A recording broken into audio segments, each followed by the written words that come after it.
এক খেয়ালে চেয়ে থাকবেন, পৃথিবীতে সবচেয়ে সম্মানী জাতি নারী, ইহকালে ও পরকালে। নারী তার মান সম্মান হারিয়েছে নিজের চরিত্রের কারণে।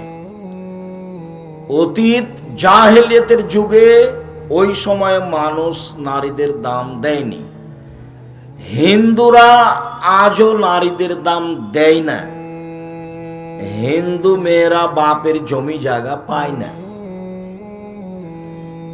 যারা বলেছে ইসলাম অর্ধেক দিচ্ছে, তার বুঝতে ভুল। মহিলা নিয়ে এসেছে, ওর বাপ 15 শতক জমি রেখে মারা গেছে। মেয়েটার ভাই নিয়েছে 10 শতক, আর এই মেয়েটা নিয়ে এসেছে 5 শতক, মোট 15 শতক জমি। এবার যে লোক, এই মহিলার স্বামী, ওর বাপেরও ছিল 15 শতক জমি, ওর স্বামী পেয়েছে 10 শতক, আর ওর বোন নিয়ে গেছে 15 শতক।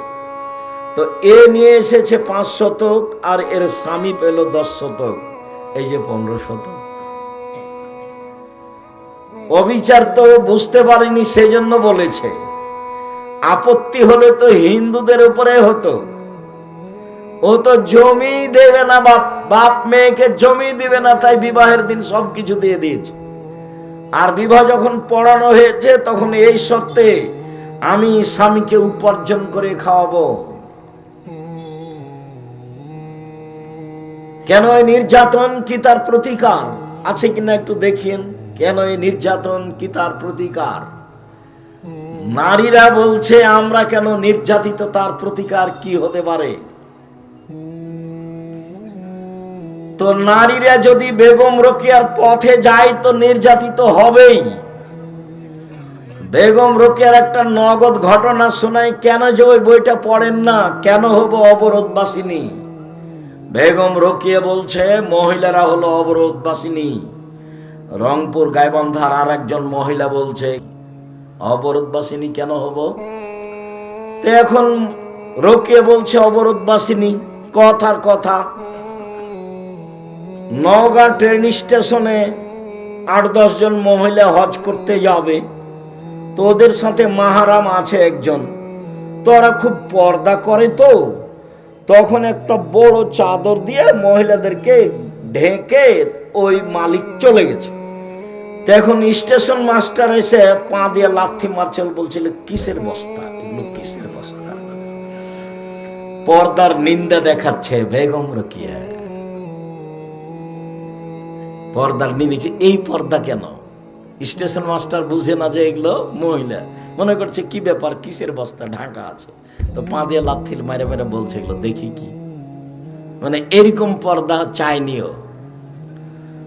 তুমি মহিলা মানুষ, বাংলাদেশে বসবাস করো, কি বা পড়েছ কখ সেটা আমার অবগতিতে নেই। তুমি নিজেকে কি দেখাতে চেয়েছো, কি বুঝাতে চেয়েছো, তুমি কি করতে পারো, তোমার তো শেষ ফলাফল যে না। তুমি তো ভুরু তুলে চলো, তুমি তো দাঁত চিকন করো, তুমি তো নখ বড় রেখেছো, তুমি তো সামনের চুল ছোট রেখেছো। তোমার বাপও মূর্খ, তোমার মাও মূর্খ। তোমার বাপ তোমার মাকে আর তোমাকে যদি আমি অশিক্ষিত প্রমাণ করতে না পারি, জাতির সামনে বক্তব্য দিব না। জাতির যদি রাস্তাঘাট করে দিতে না পারি, জাতির যদি স্কুল কলেজ করে দিতে না পারি, জাতিকে চূড়ান্ত সঠিক ধর্ম দিতে পারবো ইনশাআল্লাহ। ধর্মের ব্যাপারে জাতিকে ফাঁকি দিয়ে আমি পরকাল হারাতে রাজি নই। তোমার বাপকে দিয়ে তুমি চ্যালেঞ্জ করো, তোমার বাপকে, তোমাকে, তোমার মাকে আমি অশিক্ষিত প্রমাণ করতে না পারলে আজকে নওগাঁ জেলায় বক্তব্য বন্ধ করলাম, জিন্দেগিতে কোনো দিনের বক্তব্য দেব না। তোমার ভাইয়ের অবস্থাতে একটু আগে বললাম, যে কোম্পানি টাকা দেয় সেই কোম্পানির ওষুধ লিখে। তোমার ভাইয়ের কথা তো বললাম, চুরি করে খায়, ইঞ্জিনিয়ার। যে ব্যতিক্রম থাকতে পারে সেটা আমি বলি না যে ব্যতিক্রম নেই। আপনি মন খারাপ করবেন না, আপনার বুকে সাহস থাকলেই হলো। বাস্তবতায় দেখবেন আপনি, বাস্তবতা লাগবে একটা। যেখানে বিদ্যার কথা বলেছেন আল্লাহর নবী, সেখানে আদর্শের কথা বলেছেন। আদর্শ কি জিনিস? জাবের বললেন, আল্লাহর নবী, আমার আব্বা ওহুদের যুদ্ধে শহীদ হয়েছেন, 9 জন মেয়ে রেখে আমার 9 জন বোন আছে। আমার বোনদের সমবয়সের মেয়েকে আমি বিবাহ করতে চাইনি 4টা কারণে। আল্লাহর নবী, আমার বোনদের সমবয়সের কম বয়সের মেয়েকে আমি বিবাহ করতে চাইনি 4টা কারণে। বুখারী মুসলিম। 1, লিতুআল্লিমাহুন্না, বেশি বয়সের মহিলা বিবাহ করেছি যাতে করে আমার স্ত্রী আমার বোনদেরকে বিদ্যা শিখাতে পারে। 2, লিতুআদ্দিবাহুন্না, যাতে করে আমার স্ত্রী আমার বোনদেরকে শিষ্টাচার শিখাতে পারে। শিষ্টাচার কি জিনিস? নখ বড় কি শিষ্টাচার? নখে নেইল পালিশ কি শিষ্টাচার? ভরু তুলে চিকন করা কি শিষ্টাচার? দাঁত ছিলে পরিষ্কার করাই কি শিষ্টাচার? উঁচু স্যান্ডেল পরে লম্বা দেখানোই কি শিষ্টাচার? ব্রেসিয়ার পরে নিজেকে কম বয়সের দেখানোই কি শিষ্টাচার? সামনে চুল ছোট করাই কি শিষ্টাচার? বন্ধু বান্ধবের সাথে হেলে দুলে চলাই কি শিষ্টাচার? সকালে বিকালে বন্ধু বান্ধবের সাথে চলাই কি শিষ্টাচার? এটাই কি শিষ্টাচার? শিষ্টাচার কাকে বলে? শিষ্টাচার কি জিনিস? আল্লাহর নবী, আমি বেশি বয়সের মহিলা বিবাহ করেছি, তার 2 নম্বর কারণ আমার স্ত্রী আমার বোনদেরকে শিষ্টাচার শিখাবে। ধর্মের দ্বিতীয় বড় অংশ হলো শিষ্টাচার। নবীদের বৈশিষ্ট্য 10টি, শিষ্টাচার 10টি। 1, দাড়ি ছেড়ে দিতে হবে, চাঁচা যাবে না, ছোট করাও যাবে না। চেঁচে ফেললে চোখের পাওয়ার কমে যাবে, স্ত্রী মিলন ক্ষমতা কমে যাবে, আর মহিলার সাদৃশ্য হবে, তখন ওর উপরে গজব নাজেল হবে। চেঁচে ফেললে তার উপরে কি হবে? ও গজব নাজেল হবে। কেন? ও এখন মহিলা হতে চায়। দাড়ি নেই কার? মহিলাদের। আপনি তো পুরুষ মানুষ। 2, কাশুসারে মোচ কেটে ফেলতে হবে, মোচ চেঁচে ফেলা যাবে না, পুরুষের পরিচয়। 3, কাসুল আজফার, নখ কেটে ফেলতে হবে, নবীদের বৈশিষ্ট্য। নখ কেটে ফেলতে হবে, নবীদের বৈশিষ্ট্য। আপনার স্ত্রী আপনার মেয়ে নখ কাটতে বাধ্য। যদি নখ বড় আছে, নেইল পালিশ আছে, বুঝবেন এই মেয়ে শিক্ষিতা নয়। দলিল আপনার কাছে আছে, আমার কাছ পর্যন্ত পৌঁছিতে হবে না। ইহুদি খ্রিস্টানদের পতিতালয়ের মেয়েরা নখে নেইল পালিশ দেয়। ইহুদি খ্রিস্টানদের পতিতালয়ের মেয়েরা নখে নেইল পালিশ দেয়। ইহুদি খ্রিস্টানদের পতিতালয়ের মেয়েরা নখে নেইল পালিশ দেয়। মুসলিম মহিলাকে হাতে মেহেদি দিতে হবে, হাতের নখে তো দিতে হবে, পায়ের নখেও দিতে হবে, দিতে বাধ্য। হাতের নখে তো দিতে হবেই, মহিলাদেরকে পায়ের নখেও মেহেদি দিতে হবে। নাক ফুলে বেতে বগলের লোম উঠিয়ে ফেলতে হবে। ব্লেড ব্যবহার করা যাবে না, নারী পুরুষ একই হুকুম।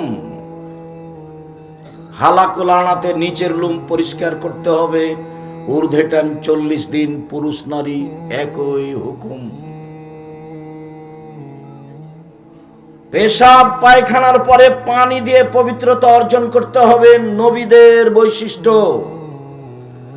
পানি না থাকলে ঢেল টিস্যু পেপার, সেটা ভিন্ন কথা। পানি থাকা সত্ত্বেও ঢেল টিস্যু পেপার নিয়ে 40 কদম হাঁটা, খক খক করে কাঁসা, পায়ের উপরে পা তোলা, এইটা একটা বেহায়াই। যদি এটাই হয়, তাহলে আপনি পবিত্রতা অর্জনের জন্য জান্নাত পাওয়ার আশায় 40 কদম হাঁটেন, আপনার বউ ঢেল নিয়ে হাঁটে না কেন? বলে ও হাঁটলে কেমন কেমন লাগবে দেখতে। তো ও হাঁটলে যদি কেমন কেমন লাগে দেখতে, তো আপনিও যখন হাঁটেন তখন তাকে দেখতে কেমন কেমন লাগে। একই ব্যাপার। আপনি আর ও মহিলার পুরুষ ভিন্ন ভিন্ন, জুতা স্যান্ডেলও ভিন্ন। আয়েশা রাদিয়াল্লাহু তাআলা আনহা বলেন, যেসব মহিলারা পুরুষের জুতা স্যান্ডেল পরে ওদের উপরে অভিশাপ, যেসব মহিলারা পুরুষের জুতা স্যান্ডেল পরে তাদের উপরে অভিশাপ। আবু হুরায়রা রাদিয়াল্লাহু তাআলা আনহু বলেন, রাসূল সাল্লাল্লাহু আলাইহি ওয়াসাল্লাম বলেছেন, মান তাসাব্বাহা বিকওমিন ফাহুয়া মিনহুম। চলা ফিরায়, খানা পানিতে, উঠা বসাতে, পোশাক আশাকে, কলম খাতাতে, প্রতিষ্ঠানের নিয়ম নীতিতে খ্রিস্টানের সাথে মিশে যাবে তা যারা, তাদের কিয়ামত হবে তাদের সাথে। শুনুন, একদা রাসূল সাল্লাল্লাহু আলাইহি ওয়াসাল্লাম আফসোস করে বলেন, পৃথিবীর মানুষ শুনে রেখো, আমি আমার উম্মতের উপরে আশঙ্কা করে যাচ্ছি, আমার উম্মত ইহুদি খ্রিস্টানের সাথে মিশে যাবে। ডান পায়ের জুতা যেমন বাম পায়ের সমান, বাম পায়ের জুতা যেমন ডান পায়ের সমান, চাল চলনে, কথাবার্তায়, পোশাকে আশাকে, নখে দাড়িতে, খাতা কলমে, শিক্ষা প্রতিষ্ঠানে, কোর্টে কাচারিতে তাদের সাথে মিশে যাবে সমান সমান। এবার তিনি নিচের দিকে নামতে লাগলেন, নামতে নামতে নামতে বলছেন, পৃথিবীর মানুষ শুনে রেখো, ইহুদি খ্রিস্টান যদি মার সাথে জেনা করে থাকে তো আমার উম্মত তাদের সাথে মিল দিতে গিয়ে মায়ের সাথে জেনা করবে। আপনি দেখতে পান না কোনোদিন বিমানবন্দরে গেছেন কিনা, বাংলাদেশে এসে পোশাক পরিবর্তন করে, কিন্তু যখন লন্ডন আমেরিকা থেকে বহির্বিশ্ব থেকে আসে মেয়েটা, তখন অন্তত বিমানবন্দরে সেই পোশাক পরেই থাকে, বাড়ি পর্যন্ত যাওয়ার চেষ্টা করে। ও ভেবেছে ইহুদি খ্রিস্টানদের মতো ল্যাংটা হয়ে থাকায় আমার আদর্শ। আদর্শচ্যুত করেছে তার বাপ, আদর্শচ্যুত করেছে তার মা। জন্ম দিলে বাপ হওয়া যায় না, প্রসব করাতে পারলেই মা হওয়া যায় না, আদর্শের নাম বাপ। শুনুন, বলে তুরাজ্জালা হুন না, আমার স্ত্রী যেন আমার মেয়েদেরকে পরিপাটি করে সাজগোজ করে রাখতে পারে, সেই জন্য বেশি বয়সের মেয়ে বিবাহ করেছি। 4, বলে তাকুমা আলাইহিন্না, আমার স্ত্রী যেন আমার মেয়েদেরকে পাহারা দিতে পারে, এই জন্য বেশি বয়সের মেয়ে বিবাহ করেছি। এই ছেলে, 1 নম্বর বিদ্যা, 2 নম্বর কি বলো, শিষ্টাচার, আদর্শ। দেখো, আদর্শচ্যুত হয়ে পয়সা ইনকাম করে সফলতা অর্জন করিও না, কোনো লাভ নেই। দেখো, বিদ্যা অর্জন করলে জাতির উপকার করতে পারলে না, টাকা মেরে খেয়ে বললে আমি বড় ইঞ্জিনিয়ার, কি করলে জীবনে? তোমার বাপের টাকাও লস। চাঁপাই নবগঞ্জের ভাষাতে আমও গেল, ছালাও গেল, কাঁদতে কাঁদতে 2 চোখও গেল। তোমার বাপ মায়ের অবস্থায় তোমার বাপ মা ভুল বুঝেছে, এই বুঝ আমি গ্রহণ করিনি। সম্মানিত দিনী ভাই বোন,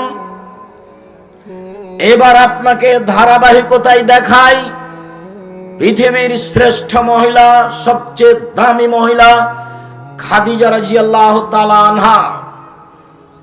আবু হুরায়রা রাদিয়াল্লাহু তাআলা আনহু বলেন, জিবরাইল আমার কাছে আল্লাহর নবীর কাছে আসলেন।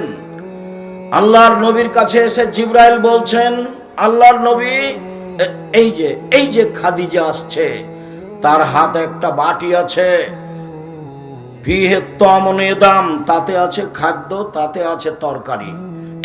এই যে খাদিজা আসছে, তার হাতে একটা বাটি আছে, তাতে আছে খাদ্য, তাতে জাতাতকা। যখন খাদিজা আপনার কাছে চলে আসবে, জিবরাইল বলছে, কে কাকে বলছেন? জিবরাইল আলাইহিস সালাম আমাদের নবী মুহাম্মদ সাল্লাল্লাহু আলাইহি সাল্লামকে বলছেন, এই যে খাদিজা আসছে, তার হাতে একটা বাটি আছে, তাতে খাদ্য তরকারি আছে, আপনার জন্য নিয়ে আসছে। তো আপনার কাছে আসলে বলবেন, খাদিজা ফাকরা আলাইহা সালাম মিন রাব্বিহা, আপনি তাকে বলে দিবেন, খাদিজা আল্লাহ তোমাকে সালাম দিয়েছে। বলিয়েন, খাদিজা জিবরাইল তোমাকে সালাম দিয়েছে। অবাশশিরহা বিবাইতিন ফিল জান্নাহ মিন কাসাবিন লা সাকাবা ফিহি ওয়ালা কাসাব।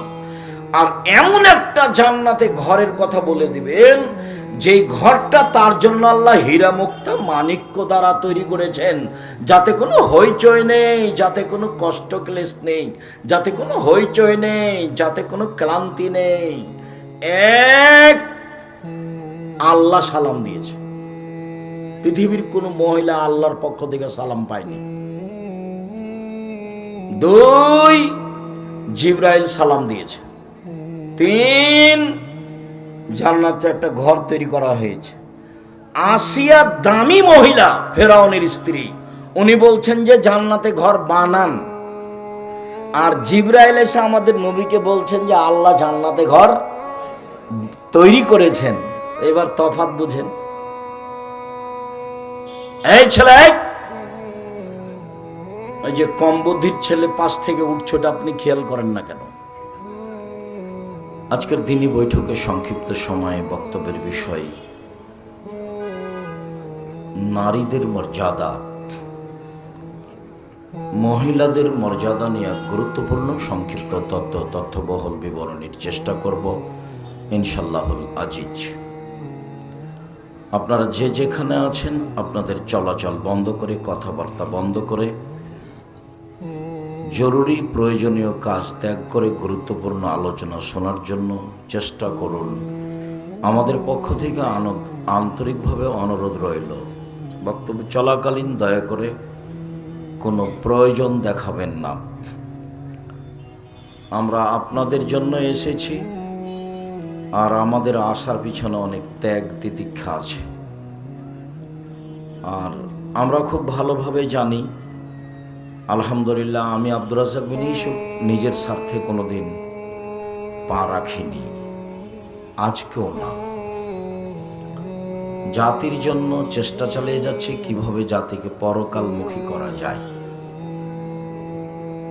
আপনি আপনার ছেলে মেয়ে নিয়ে যে স্বপ্ন দেখেছেন তা আমি পছন্দ করিনি, বরং আপনি যেটা বলেছেন সেটা আমি প্রতারণা মনে করেছি, বা আপনার ছেলে মেয়ে যেটা করেছে সেটাকে আমি আস্ত প্রতারক মনে করেছি। আপনি আপনার ছেলে মেয়েকে স্কুলে দিয়েছেন, মেধা যখন ভালো বুঝেছেন তখন প্রাইভেটের সংখ্যা বেশি করেছেন, ম্যাট্রিক পরীক্ষার দেওয়ার জন্য 3-4টা রেখেছেন, ইন্টার পাস করলে বিশ্ববিদ্যালয়ে ভর্তি হওয়ার জন্য সাবজেক্ট প্রতি একটা রেখেছেন। তাতে আপনি ব্যয়বহুল পয়সা খরচ করে বিশ্ববিদ্যালয়ে ভর্তি করেছেন। আপনার লক্ষ্য দোষে থেকেছে একটা বড় ইঞ্জিনিয়ার, না একটা বড় ডাক্তার বা একটা কিছু। তো দেখা গেছে বড় ডাক্তারের ফলাফল, আপনি একজন ডাক্তার, আপনাকে আমি খাটো করিনি। আপনি আমাকে দিন রাত বলেন যে বক্তারা মিথ্যা কথা বলে বেড়ায়, তাতে আমার এক পয়সা আসে যায় না। আর আপনার কথাতে আমার জীবনে কোনোদিন গাওটা গরম হবে না, আপনি যদি আমাকে ধুয়ে ছেড়ে দেন। তো আমি যে আপনাকে বলছি, আপনার জন্য এটা কষ্ট না হয় যেন। আপনি একটা বড় ডাক্তার, আপনার বাপ মা অনেক পয়সা খরচ করেছে, যেই কোম্পানি আপনি টাকা দেয় সেই কোম্পানির আপনি ওষুধ লেখেন। বলেন আপনার চেয়ে ধোঁকাবাজ প্রতারক কে আছে? আপনার শ্রম বৃথা, আপনার বাপেরও টাকা পয়সা বৃথা। আপনার বাপ মা যেটা ভেবেছিল সেটা সত্য হয়নি। দুই একটা ব্যতিক্রম থাকেই, থাকতেও পারে। তবুও এরকম মাঠে এসে টিকা খুব কঠিন।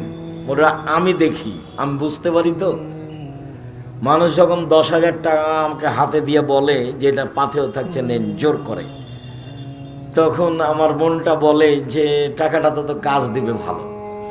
কিন্তু আমার যেটা গতি, সেই গতিতে বলে যে টাকা দিলাম আপনার প্রোগ্রামে যাবে না। তখনও থেমে যাই। তো তাহলে তো জোর করে কোনো লাভ নেই। তো ব্যতিক্রম থাকে না, এটা কথা নয়। যেই কোম্পানির অধীনে আপনি চাকরি করেন, ডাক্তার মানুষ 3 লাখ টাকা বেতন পান, সব এত পরীক্ষা দিতে হবে না। তো ওই ক্লিনিকের সুবিধার্থে আপনি 3টা জায়গায় 5টা দিয়েছেন পরীক্ষায়। কি যে করলেন আর কি যে শিখলেন আমি বুঝলাম না। আর বড় ইঞ্জিনিয়ার তো টাকা মেরে খাই রাস্তাঘাটে, আরো কত জায়গায়, সেটা আপনিও ভালো জানেন। তা আপনার ছেলে মেয়ে জাতির কি করতে পারে? অনেকদিন যাবৎ মেয়েকে ডাক্তারি লাইনে পড়ালেন, সাধও খুব, মেয়ে একটা ডাক্তার করব, ডাক্তারি করেও, সেটাও আপনি জানেন। সব মিলে আসলে কি তা কোনোদিন ভেবেছেন কি না তা আমার জানা নাই, তবে আমি খুব ভাবি আপনার বিষয়টা নিয়ে। আর যারা খুব মেধা ভালো বিদেশে চলে গেছে, তো বিদেশি সরকার তাকে, যারা টয়লেট পরিষ্কার করে তার প্রধান করেছে, বেতন দেয় 5 লাখ। তখন ও ভাবলো যে আমার মেধা দিয়ে কি দরকার, আমি তো বাংলাদেশে গেলে 2 লাখ টাকা পাবো, এখানে 5 লাখ টাকা পাচ্ছি। কদিন পরে ও হচ্ছে আমেরিকা লন্ডনের সিটিজেনই পেয়েছে। ও তো বিশাল ব্যাপার, মনে করলে যে অনেক ব্যাপার, ভালো ব্যাপার। তা আমি আর কি বলি, এখন আলেম মানুষের ছেলে, বাড়ি হলো নীলফামারী, লন্ডনে থাকে, বাপে গেছিল কিভাবে। তো এখন ফজরের সলাতের পরে আমি পিছে পিছে হাঁটছি, আর ওই মাওলানা সাহেবের ছেলে আগে আগে হাঁটছে। বাড়িতে যখন ঢুকলো তখন ছেলেরা বের হয়ে বাপকে বলছে গুড মর্নিং, তো ছেলেরা, বাপও বলল গুড মর্নিং। এখন খেতে বসে বলছে আমি কি করি ভাইজান, লন্ডন টাকা ইনকাম করতে এসেছি, আদর্শ বিক্রি করতে আসেনি।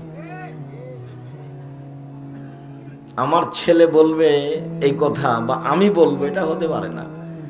মুহাম্মদ সাল্লাল্লাহু আলাইহি সাল্লামের নীতি আসসালামু আলাইকুম, গুড মর্নিং যদি সারা জীবন বলতে থাকেন, মানে তাসবির মতো করে সুবহানাল্লাহ সুবহানাল্লাহ সুবহানাল্লাহ সুবহানাল্লাহ, গুড মর্নিং গুড মর্নিং, ওরে কিয়ামত পর্যন্ত যে বলেন, এক নেকি হবে না। আসসালামু আলাইকুম বললে কি হবে? এটা মুহাম্মদ সাল্লাল্লাহু আলাইহি সাল্লামের আদর্শ। যেখানে বিদ্যার কথা এসেছে সেখানে আদর্শের কথা এসেছে, দুইটা পাশাপাশি। আমাদের নবী মুহাম্মদ সাল্লাল্লাহু আলাইহি, এই ছেলে তোমরা যারা দায়িত্ব পালন করছো, এই যে এখনো হাঁটাহাঁটি করছে, আপনি মহিলা মানুষ, ওখানে গল্প করছেন কেন? 3জন 5জন বসে আছেন, গল্প করছেন কেন? শরম হয় না? আরে গল্প তো করেই জীবন কাটালেন, আজকে এসেছেন একটু কথা শোনার জন্য, ঢং ঢং করে এসেছেন, আমার ঢং ঢং করে চলে যাচ্ছেন, এটা কোন অভ্যাস? আমি তো আপনার জন্য এসেছি, আমি তো আছি। আর এই আশেপাশে কেউ মোটরসাইকেলে স্টার্ট দিতে পাবে না, তোমরা চেষ্টা করো, দূরে গিয়ে দিতে হবে। আমি আদর্শ খুব ভালো বুঝি, আলহামদুলিল্লাহ। এরই নাম হলো আদর্শ চুতো, দাড়িও চাঁচা আছে, মোটরসাইকেল ভালো চালাতে পারে, পাশে স্টেট লাইট লাগিয়ে জোরে চলে যাচ্ছে। বলেন তো এটা কোন আদর্শ? তোমরা যে পড়াশোনা শিখছো, নওগাঁ জেলায় চ্যালেঞ্জ করলাম, দেখি কোন মায়ের বেটা আছে এমন বলতে পারে বুক ফুলিয়ে, আমার ছেলে বড় ডাক্তার, নিঃস্বার্থপর, জাতির খিদমত করে। কালকে বলো আমার কাছে গিয়ে, যাতায়াত খরচ আমি দিব ইনশাআল্লাহ।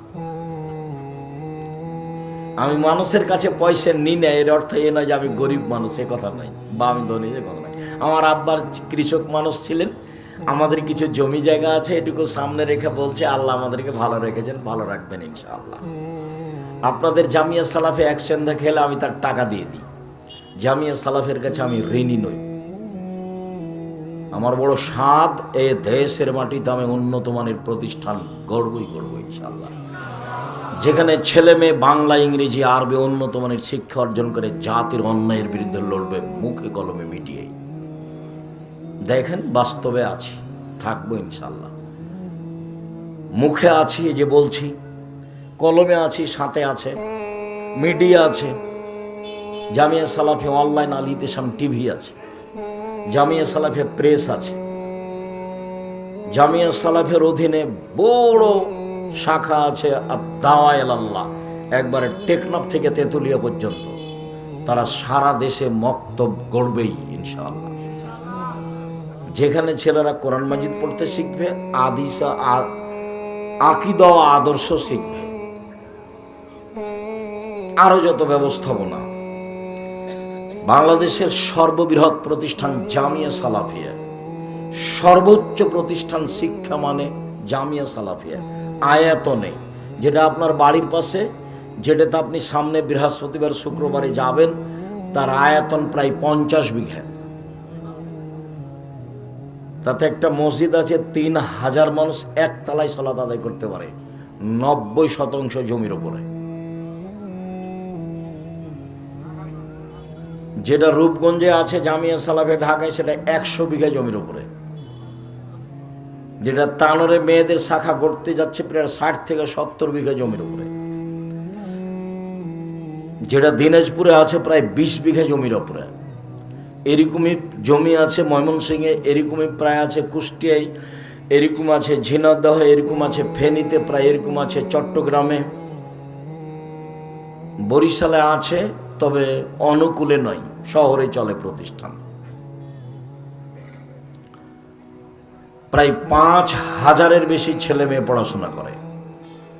519 জন ইয়েতিম আছে, 300 জন শিক্ষক শিক্ষিকা আছেন। প্রতি মাসে বেতন লাগে প্রায় 40 লক্ষ। কিভাবে চলে আমি নিজেই জানি না, তবে আমি দেখি চলছে। আমি আপনাদের প্রতিষ্ঠানের কাছে ঋণী নই, আমি একসঙ্গে খেলে তার টাকা দিয়ে দিই। সম্মানিত দিনী ভাই বোন, আপনি বলেন যে আমার ছেলে মেয়েকে আমি জাতির উদ্দেশ্যে পড়াচ্ছি।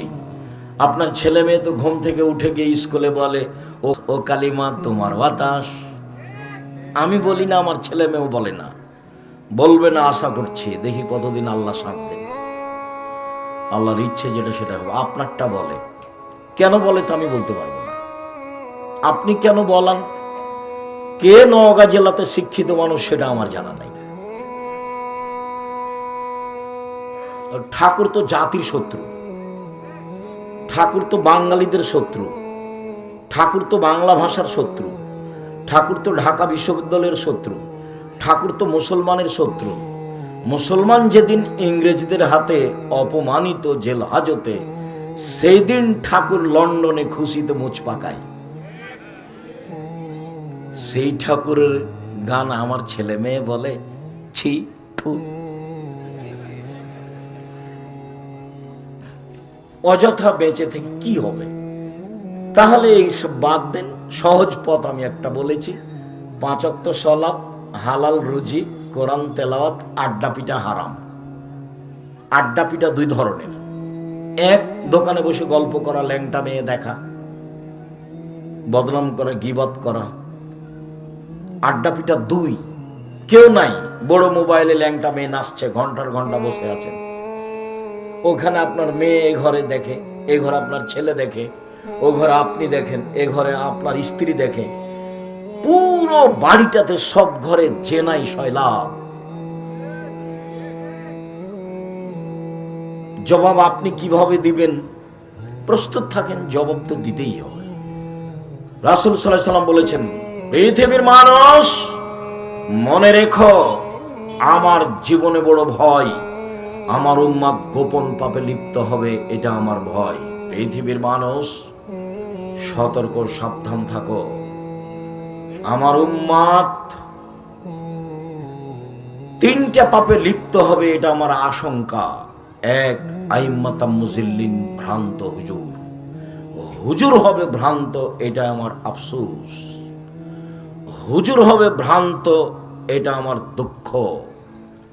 আল্লাহ রাসূল বলছেন, আলেম ওলামা আমার আদর্শ বাদ দিয়ে অন্য আদর্শ পেশ করে বলবে এটাই রাসূলের আদর্শ, আমারটা বাদ দিয়ে।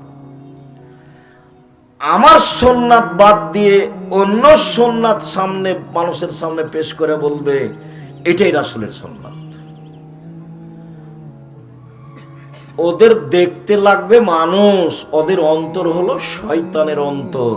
ওদের দেখতে লাগবে মানুষ, ওদের অন্তর হলো শয়তানের অন্তর। বুখারী মুসলিম, এ কথা আমি বলিনি। কে বলছেন? মুহাম্মদ সাল্লাল্লাহু আলাইহি সাল্লাম বলছেন। ওদের দেখতে লাগে মানুষ, ওদের অন্তর হলো শয়তানের অন্তর। এ কথা তো আল্লাহ রাসূল বলছেন। মহান আল্লাহ বলেন, দারাবাল্লাহু মাসালান লিল্লাযীনা আমানু, ঈমানদার মানুষের জন্য উদাহরণ। ইয কালাত রাব্বি ইবনিল ইনদাকা বাইতান ফিল জান্নাহ, ফিরআউনের স্ত্রী আসিয়া বলেন, হে আমার প্রতিপালক, জান্নাতে তোমার নিকটে আমার জন্য একটা ঘর তৈরি করো। অনাজ্জিনি মিন ফিরআউন আমালিহি, ফিরআউনের অত্যাচার এবং তার অধীনস্থ জনগণের অত্যাচার থেকে তুমি আমাকে রক্ষা করো। দুনিয়া থেকেই আসিয়া জান্নাতে ঘর তৈরি করতে বলছেন। ঈমানের কত জোর! সম্মানিত দিনী বোন, গল্প করবেন না, আপনার সাথে আমার অনেক কথা আছে। আজকে চলে যাচ্ছেন, এমন ঘটনা হলো ফিরে আসবেন। চুপচাপ ভদ্রতা বজায় রেখে কান লাগিয়ে কথা শুনবেন। দুনিয়া থেকেই বলছেন ফিরআউনের স্ত্রী আসিয়া, হে আমার প্রতিপালক, তোমার নিকটে জান্নাতে আমার জন্য একটি ঘর তৈরি করো। ফিরআউন এবং তার অত্যাচারী সম্প্রদায় থেকে আমাকে রক্ষা করো। আল্লাহ তাআলা বলেন, ও মারিয়ামা ইবনাতে ইমরান, মারিয়ামের দৃষ্টান্ত পেশ করেন আল্লাহ, ইমরানের মেয়ে। আল্লাহ তাআলা বলেন, মারিয়াম ইমরানের মেয়ে, আহসানাত ফারজাহা, সে তার লজ্জাস্থানকে হেফাজতে রেখেছিল। মারিয়াম কোনোদিন অশ্লীল কাজে লিপ্ত হয়নি। আল্লাহ তার প্রশংসা করছেন এভাবে যে সে তার লজ্জাস্থানকে হেফাজতে রেখেছিল। ফানাফাখনা ফিহে, আমি তার লজ্জাস্থানে ফোঁক দিয়ে তার সন্তান ঈসাকে পৃথিবীতে নিয়ে আসলাম। পৃথিবীর ব্যতিক্রম মহিলা মারিয়াম, একেবারেই ভিন্ন ধরনের ব্যতিক্রম। জাকারিয়া বলেন, মারিয়াম, এসব ফলমূল খাদ্য তুমি কোথায় পেলে? অসময়ের ফল। মারিয়াম বলছেন, হাজা মিন ইনদিল্লাহ, এগুলো আল্লাহর পক্ষ থেকে এসেছে। এইভাবে পৃথিবীর কোন মহিলার কাছে খাদ্য এসেছে তা বোঝা যায় না। আল্লাহ তার পবিত্রতার কথা কোরআন মাজিদে আল্লাহ নিজে ঘোষণা দিয়েছেন। আবু মুসা আশআরী রাদিয়াল্লাহু তাআলা আনহু বলেন, রাসূল সাল্লাল্লাহু আলাইহি ওয়াসাল্লাম বলেছেন, কামালা মিনার রিজালি কাসীর আলাম ইয়াকমাল মিন নিসাইল্লা সালাসা, বহু পুরুষ বড় বড় জান্নাত পাবে, তবে মহিলারা তেমন বড় জান্নাত পাবে না। এক, ইমরাত ফিরআউন, ফিরআউনের স্ত্রী আসিয়া বড় জান্নাত পাবে। দুই, বিনত ইমরান, ইমরানের মেয়ে মারিয়াম বড় জান্নাত পাবেন। তিন, ফজল আয়েশা আলা সাইরিন নিসায়ে কা ফজলিস সরিদা আলা সাইরিত তমে, আয়েশার সম্মান পৃথিবীর সকল মহিলার উপরে যেমন ভাবে সারিদ খাদ্যের সম্মান সকল খাদ্যের উপরে। অত্র বুখারী মুসলিমের হাদিসে আল্লাহর নবী আয়েশা রাদিয়াল্লাহু তাআলা আনহাকে সবচেয়ে দামি মহিলা বলে উল্লেখ করলেন।